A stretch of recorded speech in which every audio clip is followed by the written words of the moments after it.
છેલ્લા ઘણા સમયથી રાજકોટ સહિત સૌરાષ્ટ્રના અમુક એરિયાઝમાં એવા બનાવો સામે આવેલા છે જેમાં માણસોના ટોળાઓએ અમુક પુરુષો અને મહિલાઓને આ રીતે માર મારેલા છે કે એ બાળકોને ઉપાડી જનાર ટોળકીના સભ્યો છે અને બાળકોને ઉપાડી જવાનું કામ કરે છે. તો એ બધાને હું ક્લિયર કરવા માંગુ છું કે ફક્ત અફવા છે. એવા કોઈ પણ કિસ્સા અમારા ધ્યાનમાં આવેલા નથી જેમાં કોઈ રાજકોટ વિસ્તારમાં બાળકોને ઉપાડી જનાર કોઈ ટોળકી અથવા ગેંગ એક્ટિવ હોય અને બાળકો ઘરેથી ગાયબ થઈ ગયા હોય એવા એફઆઈઆર પણ અમારી પાસે રજીસ્ટર થયેલ નથી. હા, એવા કિસ્સાઓ જરૂર બનેલા છે કે આવી અફવા ઉપર ભરોસો કરીને ગલતફહેમીના કારણે માણસોના ટોળાએ અમુક મહિલા અથવા પુરુષોને માર મારેલા હોય. તો હું તમામને અપીલ કરવા માંગુ છું કે સોશિયલ મીડિયા ઉપર ફરતી એવી અફવાઓ ઉપર ભરોસો ના કરે અને કાયદો પોતાની હાથમાં ના લે. આપને કોઈ પણ ગેરકાયદેસર પ્રવૃત્તિ જણાઈ આવતી હોય આજુબાજુમાં તો આપ તરત જ લોકલ પોલીસ સ્ટેશનનો કોન્ટેક્ટ કરો અથવા 112 ઉપર કોલ કરો. અને તમામ વાલીઓને પણ હું અશ્યોર કરવા માંગુ છું કે એવી કોઈ પણ ગેંગ રાજકોટ વિસ્તારમાં એક્ટિવ નથી જેમાં જે બાળકો ઉપાડી જવાનું કામ કરતી હોય.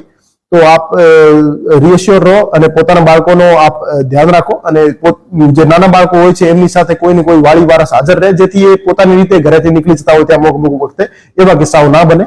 અને આપ એવી કોઈ પણ અફવા હોય તો એને પ્રોપર વેરિફિકેશન કર્યા વગર આપ વગર સોચ્યા સમજ્યા કોઈ પણ વોટ્સએપ ગ્રુપમાં અથવા સોશિયલ મીડિયા પ્લેટફોર્મ ઉપર ફોરવર્ડ ના કરો. એટલે પ્રોપર વેરિફિકેશન કર્યા પછી જ આપ કોઈ પણ ન્યૂઝ સોશિયલ મીડિયા ઉપર શેર કરો અને જવાબદારીપૂર્વક વર્તન કરો. લોકોને સાથે અપીલ કરશો કે આ વોટ્સએપ બધું ફોરવર્ડ કરતા હોય છે, લોકોને શું અપીલ કરશો કે આવું કઈ થાય તો શું પહેલા કરવું જોઈએ? સૌથી પહેલા તો સોશિયલ મીડિયા પ્લેટફોર્મ્સ જે છે એક્સ, ઇન્સ્ટાગ્રામ, ફેસબુક એના ઉપર અમારી ટીમો તો વોચ રાખી રહી છે પણ અમુક વોટ્સએપ ગ્રુપ ઉપર અમે વોચ નહીં રાખી શકતા જેમાં સોસાયટીના જે ઇન્ટરનલ ગ્રુપ્સ હોય છે.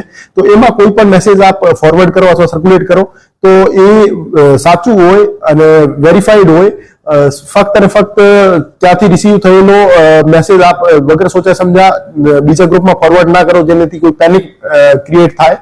તો અને વાલીઓને પણ હું અપીલ કરવા માંગુ છું કે આપ ખોટી અફવાઓને ફોરવર્ડ ના કરો, અફવા ઉપર ભરોસો પણ ના કરો અને પોતાના બાળકોનો આપ ધ્યાન રાખો પોતાની રીતે.